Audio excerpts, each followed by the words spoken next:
Assalamualaikum and a very good day to everyone. So now I'm going to continue with my lecture, which is chapter 4, and then this chapter 4 is about introduction to media relations. And then nowadays, right? Nowadays we know that media is really important, right? In order for us to promote our event, and of course we want to reach our own target audience. So that is why media is playing its important role, and it is very important for us to involve media, right? As our efforts to promote our event, so that our event will be known by anyone, anytime, and anywhere, right? And then before that, we need to know what is media relations is all about, right? Yes, media relations, right?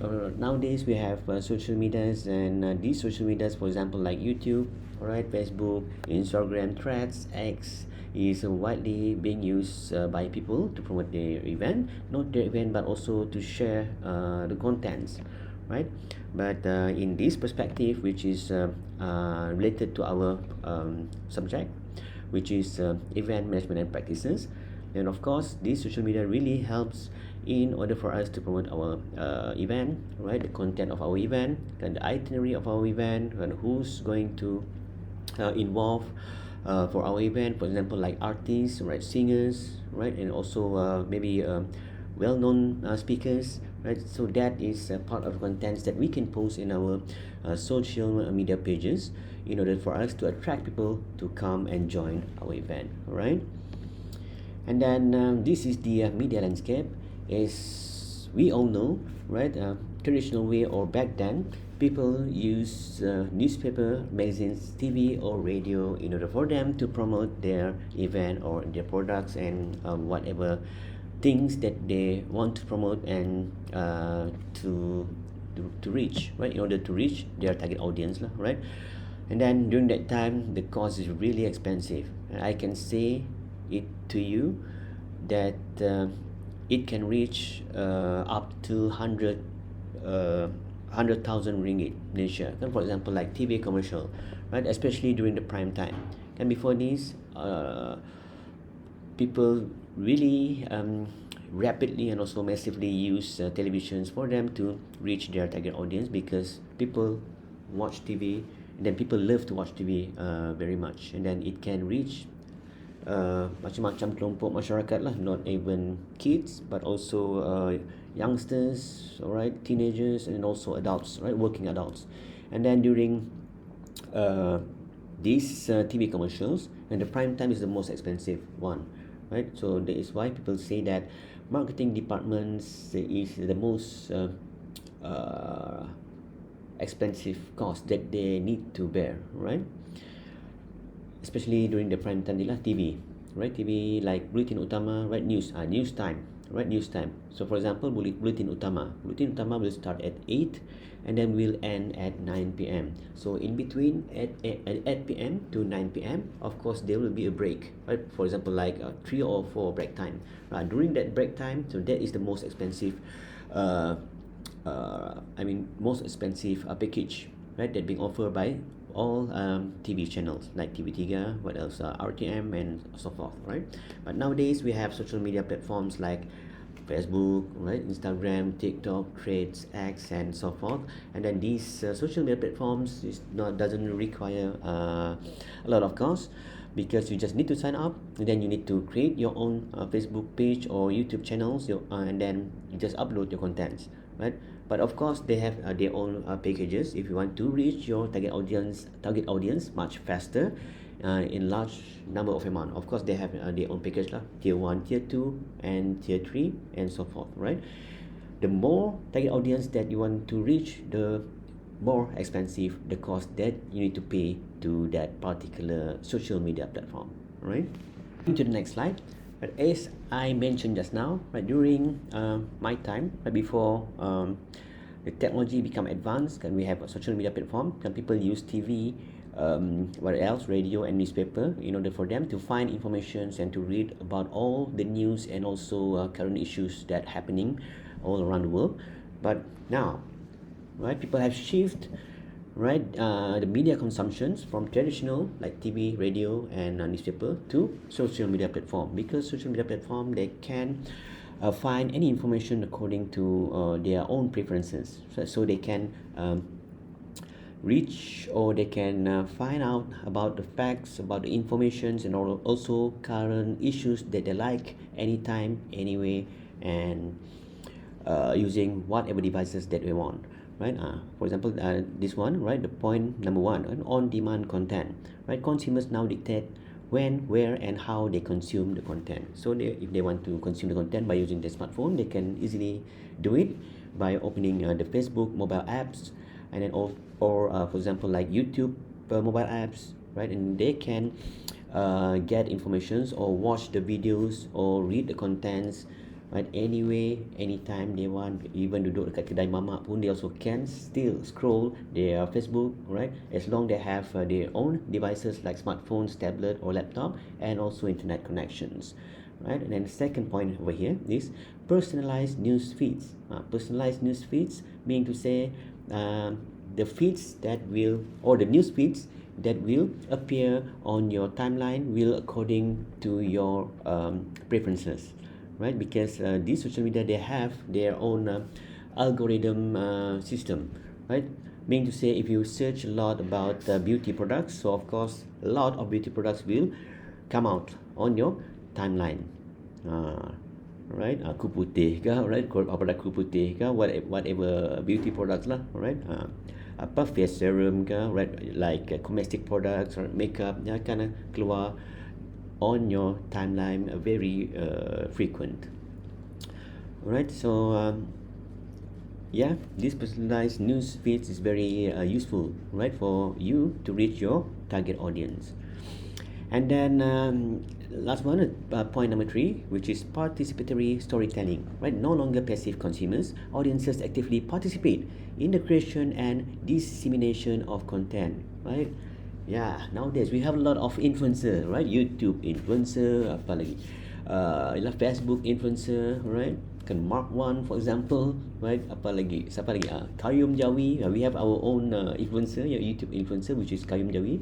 And then a lot of these influencer, they will use right content for product, right? Information about the product to become part of their contents, right? Because they will be paid, right? What we call it? Let's paid review. Going to the next slide, right? As I mentioned now, right? Media nowadays we have a lot of social media platforms such as Facebook, YouTube, TikToks, and also Threads or X. But of course, with this selection of social media platform, we need to plan properly which platform that we're going to use, right? What time we're going to post and everything, right? So let us go to the next slide, right? So these are the key objectives of a media plan, right? The first objective is to increase event visibility. Of course, when we post a lot of posters, and then the itinerary of the program, the itinerary of the event itself, and then the persons who are going to get involved with the event, for example, the invited speakers, for example, like the artists, the singers, the dance performance, the activities that we have, right? For example, like coloring contest, what else? Games, right? Board games, for example. So that kind of content, that kind of information need to be distributed or need to be spread, right, to all people that watching social media, right, so that we can reach our target audience effectively and also efficiently. Then next one, the second objective is to build credibility. So once we have our social media pages like YouTube channels, what else? Our Facebook page, right? Instagram account, right? And then we post it regularly, consistently, right? People will have trust on us, right? It can build trust among those people out there, especially those social media users. Then when they watch our channels, when they watch our page, and then our page is very looks very professional, and then we deliver our contents professionally, of course it will build trust, and then they have more confident, right, to come to our event or to join our event, right? Then the third objective is generate buzz and anticipation, right? So this is the other word for this one is to build excitement, right? People will be very excited to go or to come to our event when we share a lot of informations about our event. And if we have a very attractive short clips, for example, like TikTok reels or Facebook reels, so that is also can be a part of techniques for us to create anticipation or excitement to our audience and especially to our potential guests that will come to our event, right? And then by doing this, maybe we can get a help or hire some of the influencers to help us to create this kind of short clips like Facebook Reels or YouTube Shorts, right? And then the fourth objective is facilitate attendee participations. So this is also part of it, right? Because people or the attendees participations is some of the important one of the most important elements that we can include in our social media content, right? For example, like during the event itself, maybe we can interview 3 or 4 attendees that come to our event, and then we will ask them kind of about their opinions about our event. For example, okay, right, sir, Sir Malik, right? Sir Malik, what do you think about our event? Is it good? And then about the flow of our event, then about the facilities, maybe you can give your own opinions about it. And then Mr. Malik akan jawab lah. Then he replied, right? Okay, about this event, the event is very good. The introduction is very good. The beginning, the opening of the event, opening act or opening of performance, and you have a lot of very famous singers that sing on the stage. Then after that, the content of the event, the itinerary of the event itself, right? You have a lot of activities, not only activities for the adults, but you have also activities that you offered to the kids, because it is very important, because some of the visitors of the event will bring their kids along with them, so they can bring these kids to do that particular kids activities so that is the example of facilitate attendee participation. So this kind of approach need to be conducted in order to make your event become more successful, right? And then the fifth one or the last one is to attract sponsors and partners. So of course, sponsors and partners is really important for you to cover some part of expenses that you need to pay, that you need to spend, right? Not everything we can spend using our own money or our own capital, right? Yes, of course, yeah. In organizing an event, we need a lot of money. We need a lot of cost, right? To cover, right? In order to minimize these costs, right? The most effective way is to find any sponsors or partners, so that these partners can also what we call it as to become part of investor, right, to our event, and then we can gain profits together with our partners, right? These are some of the considerations for media outreach. Of course, if we want to reach our target audience, we need to understand how our target audience use this social media platform, what time they usually use it, right? Which media platform that they prefer, right? So we need to know, right, the demographic, the demographics especially, right? So these are 4 considerations for media outreach. We have first one, demographics. Second one is industry relevance. The third one is geographical considerations, and the last one is media consumption habits. First, we look into the demographics. Right, demographics. What is demographics class? Demographics covers a lot of things, a lot of components. For example, like age, income, what else, occupations, and so forth, right? But now, for this part, I would like to focus on generations, right? As we all know, we have a lot of generations, right? We have first one is baby boomers, right? First generation. Then second generation is Generation X, Generation Y, then Generation Z, and then today we have the latest or the new generation, which is Generation Alpha. So we need to know, right? This Gen X, which media platform they usually use, right? For baby boomers, which social media platform they usually use. Right? For Gen Z, which social media platform? Of course, they have different preferences, right?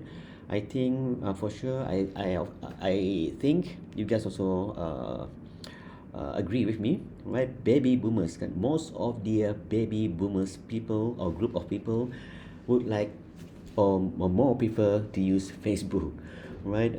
Because Facebook is very easy, or the interface is very user friendly, and it's much easier compared to other platform lah, right? So let's say kan your event kan macam the one that we have done, which is bubur pedas, pertandingan memasak bubur pedas, right? So this kind of activities usually the one who get involved are baby boomers. So maybe social media in terms of promoting your event, and social media like Facebook is the most suitable one, right? So that is why we need to know the demographic profile. For example, like event that can attract people among those Gen Z, kan Gen Z group of people. Kan TikTok lagi sesuai lah, right? Because people like Gen Z group of people, they really active in TikTok, because TikTok pun content is very attractive and very relaxed, right? Macam they really like to see TikTok pun reels, right? Just short videos, right? So this kind of this TikTok is more suitable for you to attract those Gen Z to join your event. So saya kata event, for example, like concert event like K-pop event. So this TikTok may be more suitable to be used in order to attract this Gen Z group of people, right? And then second one is industry relevance, right? For example, right, if you have any event that related to tourism industry, right? For example, like a music event, right? A Borneo Sonic Music Festival, for example. So it really closely related to tourism, because it will attract people from other countries, because it is can be considered as an international event. We have artists from all around the world, like Korea artists from Korea, artists from Singapore, for example, and artists from Europe, for example. So let's say, right, this event, that Borneo Sonic Music Festival, right, they have this artists that will come to do the performance. Of course, this company that organize this kind of international music festival, they can collaborate or partners with, for example, like Sarawak Tourism Board. What else?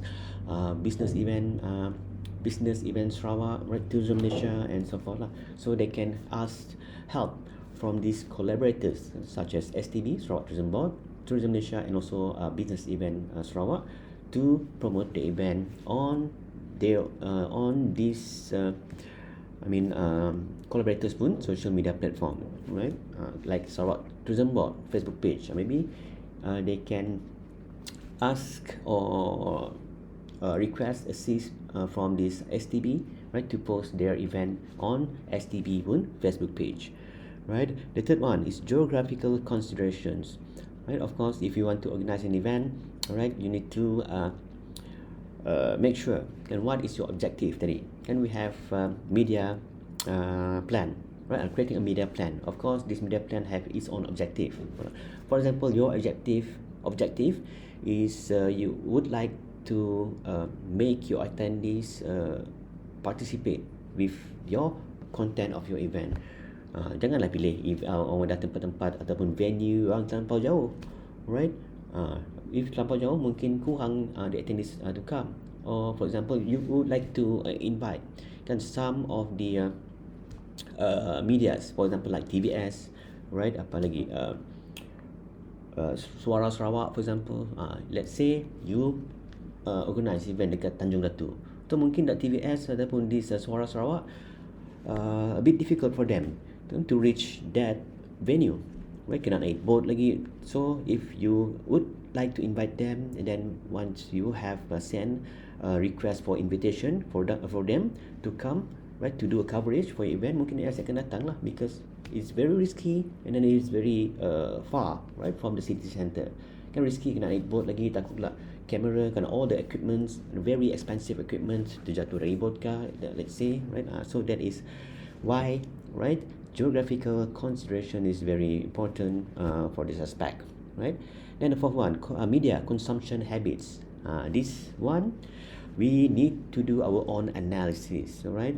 Media consumption, bila nak consume, kan, where is the right time, where is the most, where is the when is the largest numbers of audience will watch your content, your particular content, right? You need to do analysis and try to check on YouTube channel, right? TikToks, right? That really related to your content, right?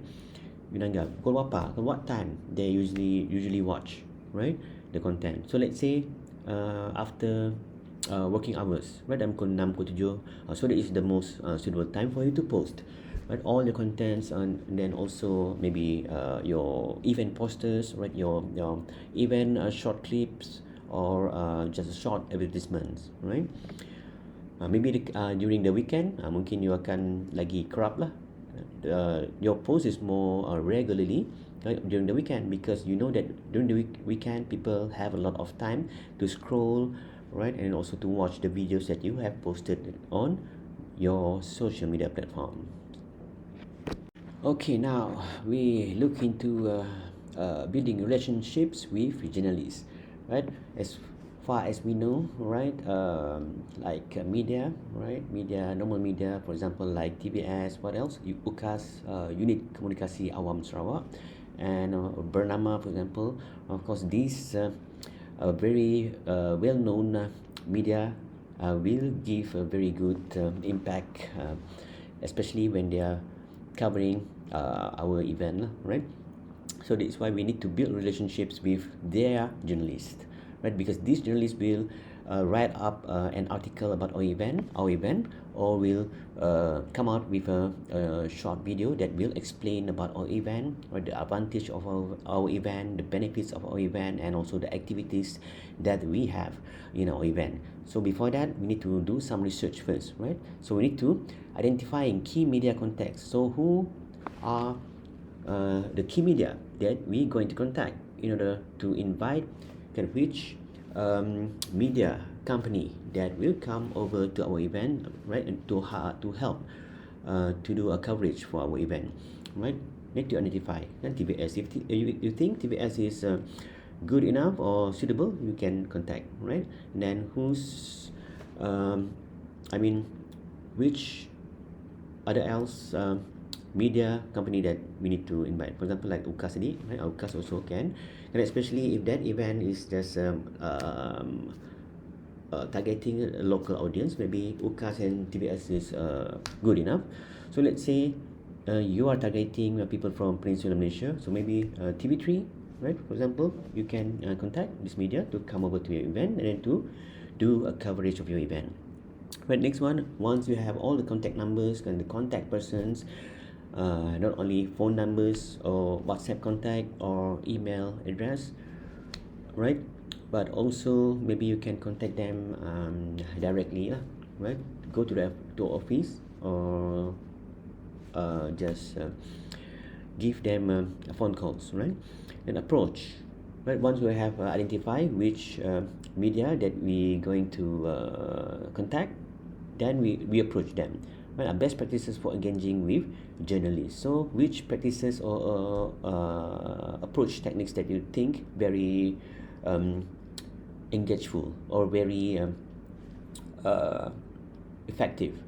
So let's say phone calls is very effective, so you can just simply making a phone calls to contact the contact persons, or maybe WhatsApp, or maybe email. So it depends, right? It depends on the preferences of that particular journalist, right?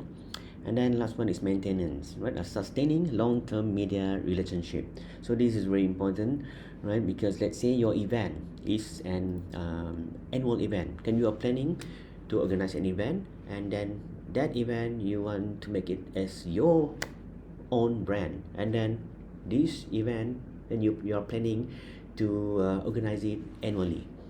So maybe during the event itself, and then the media come over to your event, you can communicate with them.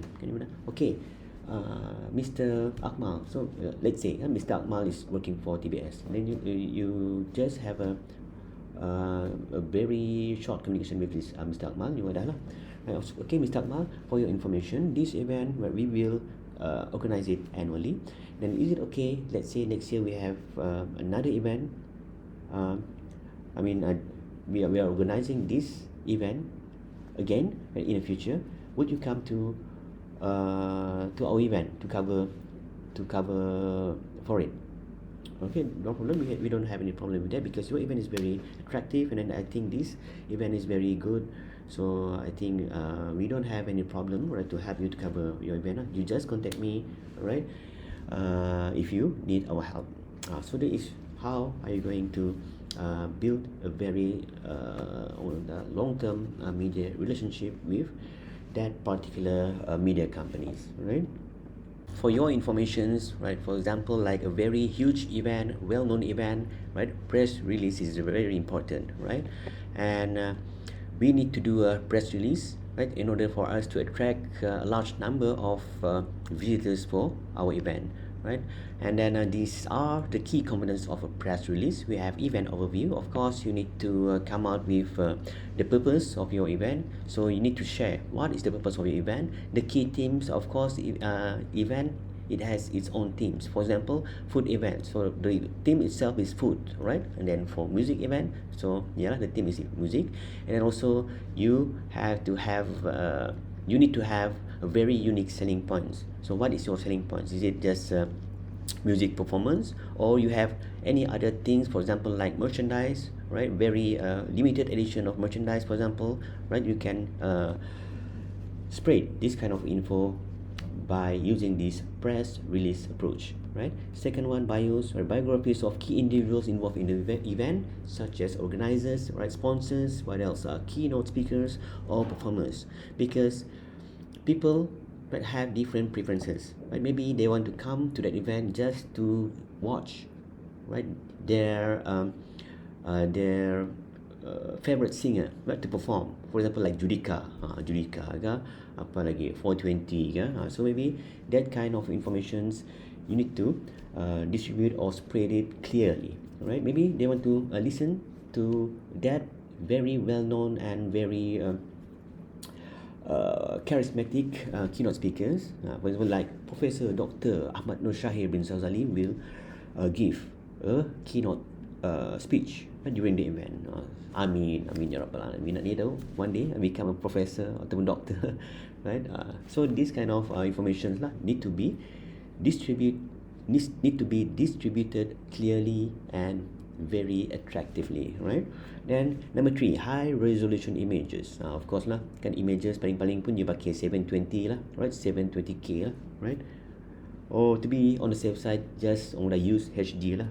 HD pun resolution of images, buat nampak terang, buat nampak sharp, and then when you post it, it will look very professional, right? And then very attractive lah, right?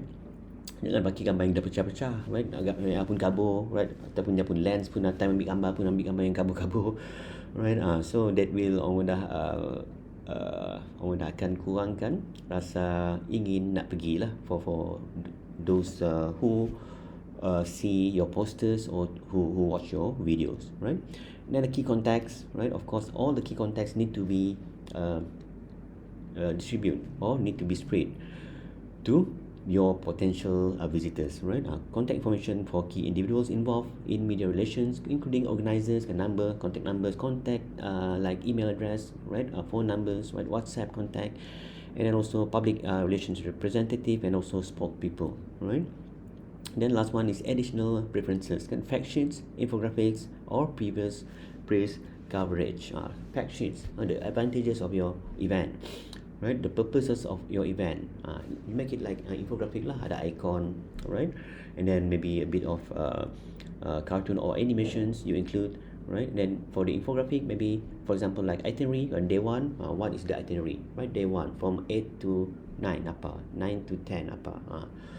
So this is some of the components or the key components that you need to include in your press release. So these are the writing tips for an effective, right, press release, Right, we have 7 here. First one is be clear and concise. Ensure the press release is straightforward and to the point. Just to straight to the point. Kan? Jangan bunga-bunga, jangan belok-belok, left to the right. Right? No hanky-panky. Right? Just straight to the point. And also avoid jargon and unnecessary details. Jargon tu maksudnya terms-terms yang specific. Right? For example, like tourism. Okay, let's say I want to let's say I am organizing like tourism pun event, right? For example, food festival Kuching, right? And then my objective, I ingkar kat sia, right? My objective is to attract, right? Allocentric tourists. What is the meaning of allocentric tourists? You pun cik tahu. So don't, orang dah jangan pakai that kind of jargon, right? Allocentric tourist is something that, allocentric tourist is someone or the tourist that would like to try new things. Doesn't have any limitation. They really love to try new things, especially those adventurous things lah. Just straightforward. Pakai je word-word yang mana layman terms, right? No need to use jargon. Try to avoid jargon, right? And then be straight to the point, right? No, don't share any unnecessary details, right? That is the first tip. And the second tip is engaging headline, right? Craft a headline that is both informative and intriguing to capture immediate interest. So for example, macam saya organize a food festival, Kuching Food Festival. Come and discover the authentic Sarawak cuisine. Bawa orang datang, authentic kan Sarawak cuisine apa ya? What is the special about this authentic Sarawak cuisine? So maybe they will come lah, right? That is one of the way to pull your potential visitors to come over to your event, right? Then third one is strong lead. The first sentence should be compelling and summarize the most important aspect of the news, right? Then the fourth one is include quotes, right? 8 quotes from key people involved in the event to provide a personal touch and credibility. So let's say one of the key people is someone that very famous lah. For example, like a celebrity lah, right? And then this celebrity yang ada people who love foods is the best people. You can lah quote dekat your press release lah. People who love foods are the best people. Papa Shahir, for example. Right? That is one of the quotes lah. Alright. And then what else? Use multimedia, right? Include link to image, videos, infographic, whatever medias that you think suitable, right? But make sure it's not very really complicated lah. Just a video, for example, like a short video, right? 1 minute to 1 to 2 minutes short clips, right? Then infographics, right? Not the word is not that much, right? More to images, for example, right? So that is the fifth tips for an effective press release lah, right? And number 6, factually accurate. Ensure all information is accurate and verifiable. Double check facts, figures, and names. So names, figures, facts need to be accurate and something that you get from reliable resources. Jangan main share barang aja. Right? Make sure all the sources like facts, right, figures is from the statistics that can be trusted lah. The sources that can be trusted lah, from the sources that can be trusted, right? Of course, you need to check spelling, right? What else? The name of the person, the title of that particular person. If ada datuk, ingkar datuk, doctor, like ataupun technologies and engineer and so forth. Right? Make sure everything is accurate. Alright. And then number 7, a professional tone. Right? Maintain a professional tone and neutral tone, avoiding any overly promotional language. Jadi straight to the point, and no bunga-bunga, no hanky-panky. Just use a very simple sentence structure. Even though it is simple, but when we read it, it sounds very professional, right? Once you have write up your press release, you can distribute it using these channels. You can distribute it through email, where send the press release directly to journalists, bloggers, and media outlets to their email address. And then the second one is press release distribution services. Use platform like PR Newswire, Business Wire, or PR Web to reach the broader audience. And then the third one is by using the company website itself. Right, you can add this press release on the one of the selections on the homepage lah, right? And then the fourth one is by distributing it using social media. Right? Share the press release on your organizational social media channels. And if you have Facebook, use Facebook, TikToks, what else? YouTube channels, for example. So you can spread these press release by using that social media platforms, right? That you have. And then the last one is media contacts database. Maintain an up-to-date database of media contacts to ensure your press release reach the right people. So you, and if you have a company, for example, like event management company, event management company, and if you have contact a lot of medias or previously, but please keep all the contacts in your database, right? So that you can use it in the future when you need it, right? When you need it. And then this is the press conferences and media events, right? So organizing a successful press conference, define a clear objective. Of course, you need to have your own objective. Okay, let's say if you want to boost your audience, to make your event become more visible, let's say that is your objective. So you need to execute the correct approach, right, in order to make your event more visible, right, to your target audience. And number second is choose an appropriate venue. Of course, the venue need to be appropriate in terms of accessibility, in terms of facilities, right, in terms of the space itself, right, the comfortability, right, the convenience, how convenient it is, right. And then the third one is develop a compelling agenda. And the fourth one is identify the key spokespeople. So the key spokespeople need to be someone that are really famous, and then have knowledge about it. So for example, like whoever that we have nowadays in the market. Then mean to say here, you need to check their background, right, their academic background, right, and then their whether they are active or not, right, in become a spokesperson for any event. So you need to check it, right. And then utilize visual aids, right, like for example, like infographic or any kind of multimedia that you use. You need to fully utilize it. And then manage logistic effectively. The logistic need to be managed effectively. So let's say you want to invite a lot of press media. So you need to manage logistic effectively in terms of their parking space for this media. So maybe they have the special ataupun designated parking space that really near to the event venue. And then maybe the loading bay, near to the loading bay and unloading bay, right? Because some of these TV companies or media companies, they need to bring their equipments like camera, right, and also some of the equipments that they need in order to do the recording, and then also taking pictures, right. And then facilitate Q&A sessions. You need to set time. So maybe you only limit time or the durations for around 20 minutes just for Q&A sessions, and maybe you can list down, right, accordingly, and who will be the first, who will be the second, which TV companies or which media companies will be the second, and each of the media companies only have around 2 or 3 minutes of questions. Jangan terlampau panjang, jangan terlampau banyak, right? And then follow up with media materials, the last one. And then this is the stage or the phase in creating engaging media events to generate coverage. First one is develop a unique angle.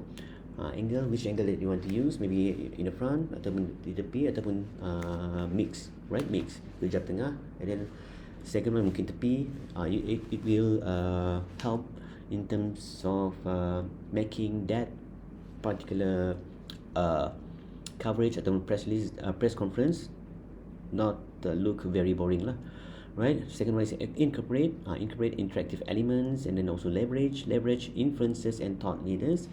So during the interview, during the press conference, maybe you will ask these influencers ataupun thought leaders to talk more, right, to share their opinions and also to share their knowledge about that particular event, and offer exclusive previews. And then next one is utilize. Utilize social medias and online platforms, or online platform you need to fully utilize it, right? And then apa lagi? Compelling story hooks. And then last one is build relationships beyond the event. Meaning to say, you need to build relationships, you need to build a networking so that you can work together again with that particular media companies in the future, right? Then these are the key success factors, right? We have two, right? Strategic timing and engaging content. The timing, all right. Successful events strategically time their media releases to create waves of excitement leading up to the event. This ensures sustained media coverage and audience engagement. So your timing need to be strategy in terms of posting your contents, right, on the social media.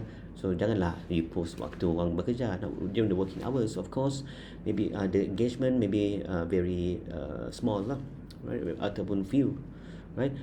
Try to have a plan, right? Maybe during the weekdays, on Monday to Friday, you will post it during the lunch hour, and then after the working hours, right? Maybe at in the evening, for example, right? And then engaging content, right? Event that provides engaging and shareable content such as exclusive interviews, sneak peeks, and interactive elements tend to receive more positive media attention. Nowadays, macam-macam engaging content selalunya orang makan mula short videos like Facebook Reels, right, YouTube Shorts, or short videos on TikToks, and then they will try to relate it with trending content that have been posted by a lot of people from around the world. Macam apa yang baru-baru tu kan, kasih faham bos. So that kind of funny ataupun very attractive content, maybe you can relate it or just put in short duration for your in your promotional videos, for example, right? Okay, I think that's all for chapter 4. Thank you so much for your attention. I think we will continue our lecture again in chapter 5, right? See you guys next time. Thank you so much for your attention and have a nice day.